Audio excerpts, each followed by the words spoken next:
Hello, and welcome to the Persona 3 Fez Basics Guide. This is Fez once again, not the recently released Persona 3 Portable for Steam and new platforms.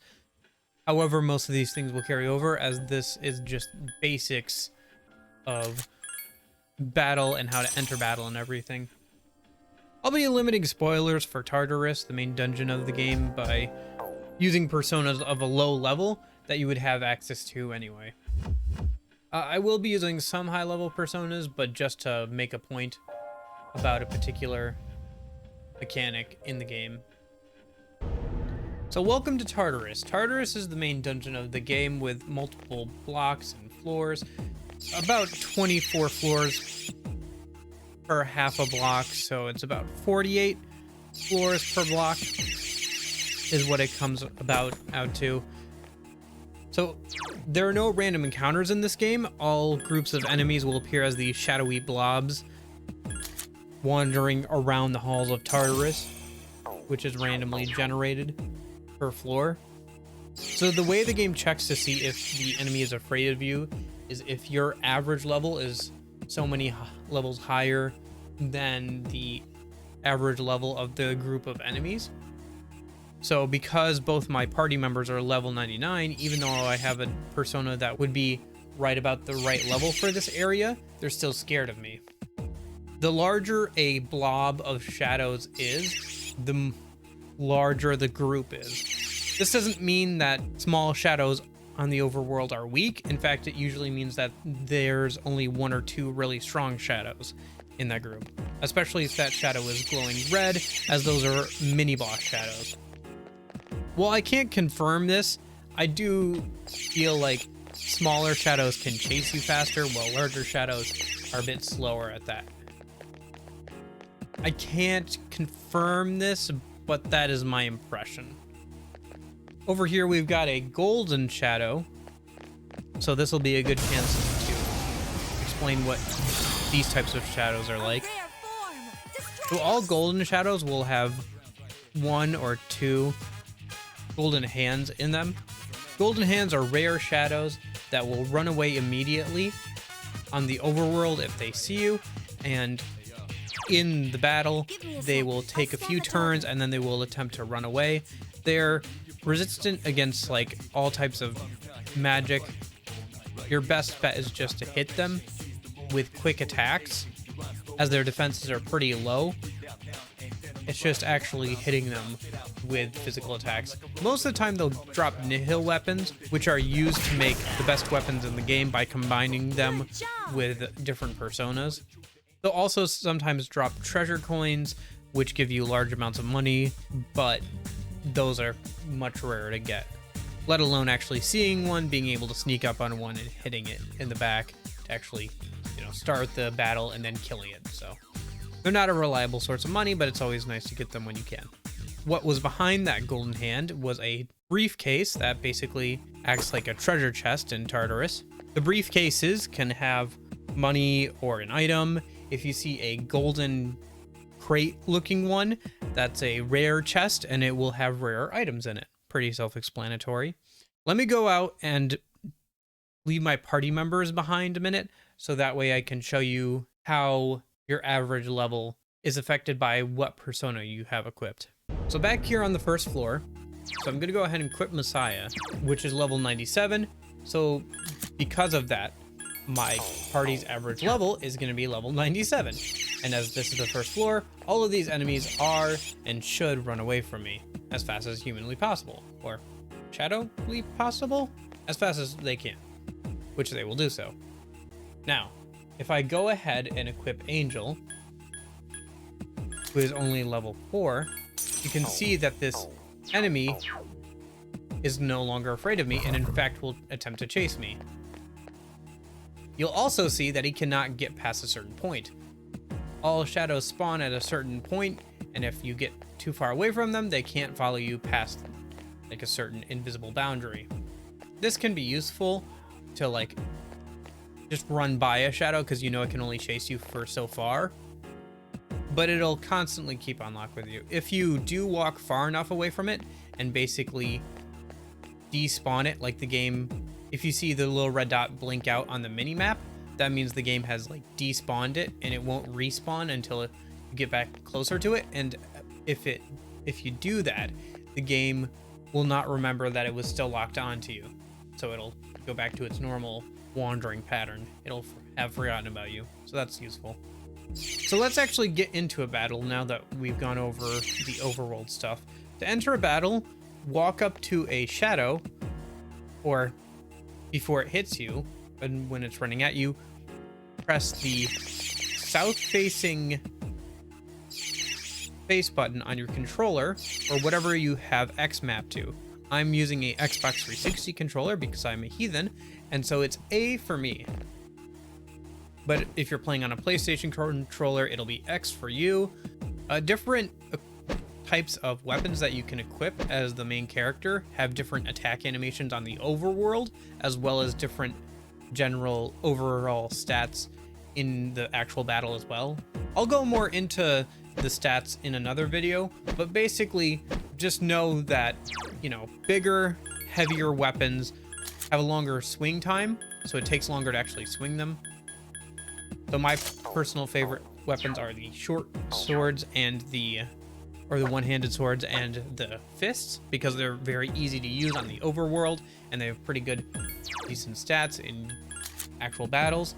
There is one ranged weapon you can use, which is the bow, which doesn't have the best range. Its arrows despawn after like a very short amount of time, but it does have the longest range out of any weapon, but it's not significantly longer, in my opinion, than something like the two-handed blade, which has a much longer wind-up time, but a much longer range than either the fists or the short sword. So it's all personal preference. Use what you like, try out a few different things. That's your privilege as the MC, as everybody else has a specific weapon type that they use. Attacking a shadow from the front will put you on neutral ground, unless you're playing on hard, in which case there's a chance for the enemy to get the advantage.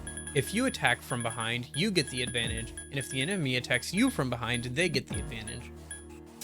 Getting the advantage just means that you get an extra turn before the other party, I guess, or your enemies can move.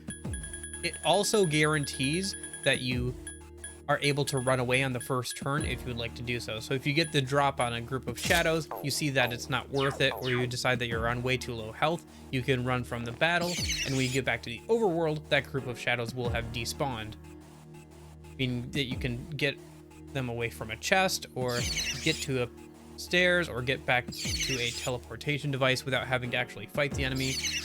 As you play more and more of the game, you'll recognize the patterns that the shadows wander around in. They'll usually wander for a bit in one direction and then turn kind of randomly to another direction. So if they're looking right at you, just stand a bit far away where you can see them but they can't see you, and then go ahead and sneak up behind them. One last thing I almost forgot to mention. Once you get to a certain point in the game, you'll have a navigator who will communicate with you inside of Tartarus and will give you information on enemies and things and on the floors. You can bring up a menu while on the overworld to communicate with this navigator. It'll be square if you're playing it on a PlayStation controller, and X if you're playing on a 360 controller, or whatever you have mapped that to if you're playing on keyboard. In this menu, you can do a couple of things. You can ask your party to split up, where they will randomly run around the floor and attack enemies and grab chests and try to find the stairs. I recommend never doing this, ever. It's only useful if you're way over leveled, and if you are, please defeat whatever enemies why do you need them to encounter. split up? Doesn't make any sense. This is never useful. I never use it. It's just a good way to get your party members killed. You can change their priority when they're splitting up to grabbing chests or trying to find the stairs or whatever. But again, I never use this. It's such a buried, not very useful mechanic. I can only see it being useful in very select scenarios where you're already way over leveled. You can also ask Fuka for something. That's your navigator. You can ask for an escape route if she's high enough leveled, and she will teleport you out of there. You can ask for a specific background music. There are 4 to choose from. All of these are remixes of past Persona games music.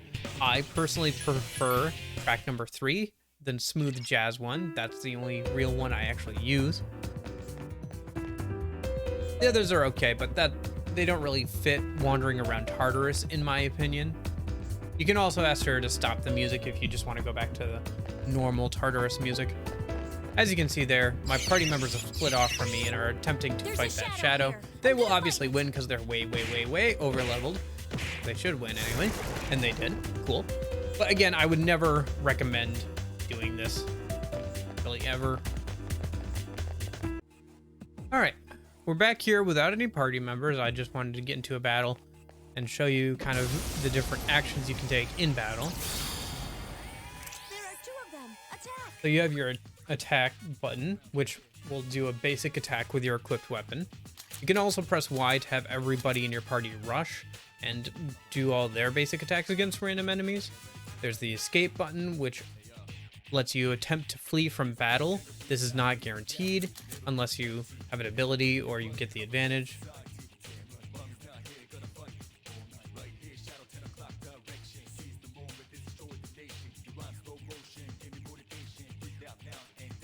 As you can see, when I press the attack button, I get an opportunity to choose who I'm going to attack. You have skills, which allows you to use your equipped persona's skills. So here I have Garu, which does light wind damage, and Patra. You have item, the bag, which is your items. Here you have tactics, where you can order your party members to do things.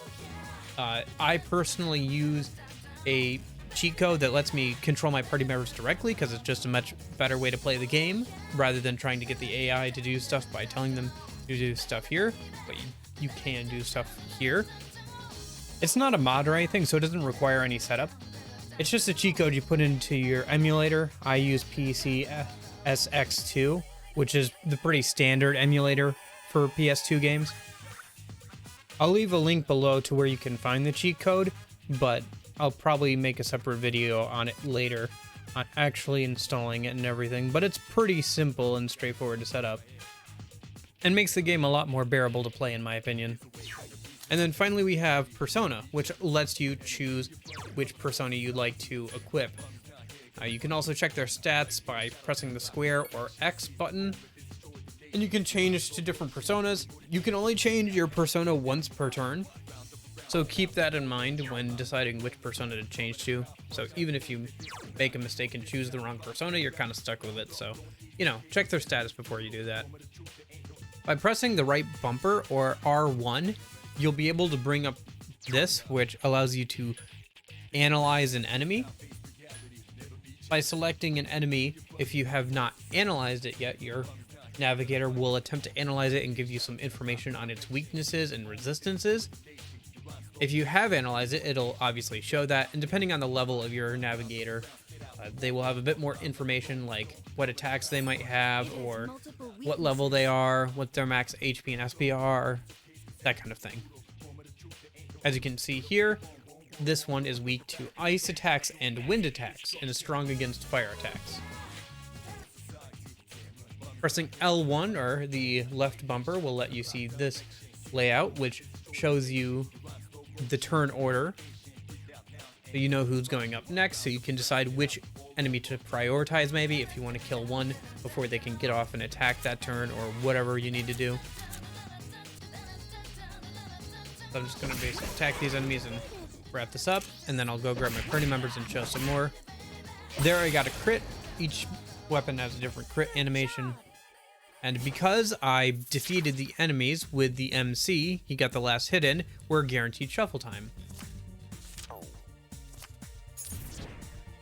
Shuffle time can happen randomly if at the end of any battle, however it's guaranteed if you do an all-out attack, more on that later, or you hit the last blow with the MC. This will give you a chance to pick up a new persona, more XP, some money, as money is not guaranteed from a battle unless you pick up the coin card. So chests and picking up the coin card in shuffle time are your only consistent ways of getting money from enemies, which is annoying, but is what it is. Different personas spawn on different floors in shuffle time, and I will put a link in the description below so you can look at that if you're looking for a specific persona. There are other types of cards in Shuffle Time. There's a red sword card, which gives you random equipment. Don't pick it up. It's never useful. It's never better than the equipment you have. You just have to sell it for money. So it's just a money card with extra steps. And then there's also a blue cup, which restores a little bit of your HP, which isn't great. You'd rather have the money or the XP in most cases. It can be useful. Like, if you've got nothing better to grab it, but yeah, I think you'd rather have more money or more XP than have a little bit of HP back. It's not even like SP, so it's not even useful in that regard. So, and then also, if you see a skull face on a card, that means that it's cursed, and if you pick that card, the timer on when Death the Reaper spawns on the floor will decrease. Every floor, as long as you're not in a battle, even if you have the game on the pause screen, there will be a timer that ticks down on each floor.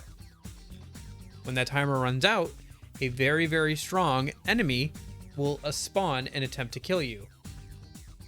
Unlike other enemies, other types of enemies, it will roam around the entire floor looking for you. And the only way to escape it is to juke around it or run up to the next floor or teleport back down to the entrance. It is possible to kill this enemy, but I wouldn't recommend attempting this until at least level 70. So pretty much towards the end of the game, which makes sense as killing it gets you access to the extra final dungeon, which has the highest level enemies and has the extra optional boss at the end. Now, once I press A or X to advance, the cards will be randomly shuffled. Just follow the one you want with your eyes, and you will be able to usually get it. Shuffle Time has more and more rules the further you get in, so just kind of learn them as you go. As you can see here, because I'm full on personas, I have to pick which one I'd like to dismiss. I'm just going to get rid of Asperus because we do not need it, and I'd like to not get rid of any of my personas I'm actually using for this video. So here I am with my party members, and I have to show you how an integral mechanic of the combat works that we haven't gone over yet. There's one enemy, and it's rattled. Well, that's not going to work. I'm going to need an enemy that actually lives. Great battle. Ah, yes. And there is the cursed card that I was talking about before. Death draws near. Yep. Alright. Hopefully one of these guys will live after getting attacked by me. Attack.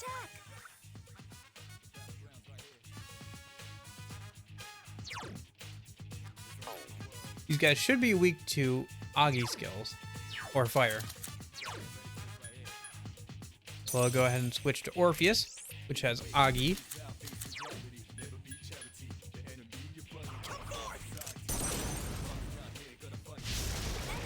And as you can see, because I hit it with its weakness, I get a 1 more. This works for both you and enemies, by the way. So if an enemy hits you or your ally's weakness, they also get an extra turn. So keep that in mind.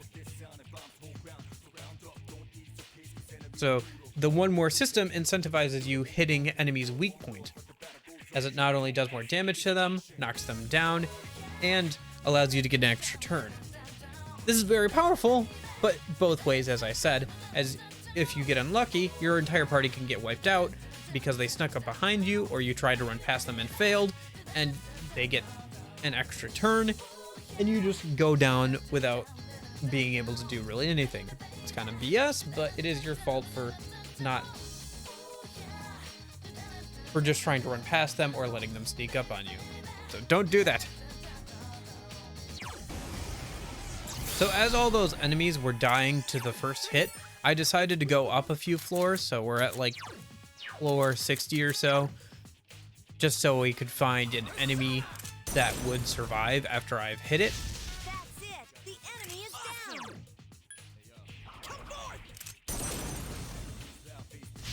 The enemy's off balance. Attack.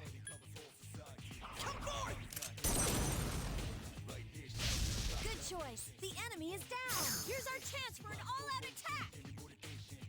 And now you get a chance for an all-out attack. When all enemies are knocked down, you will be able to perform an all-out attack. This sees your party going in and wailing on the downed enemies as much as possible.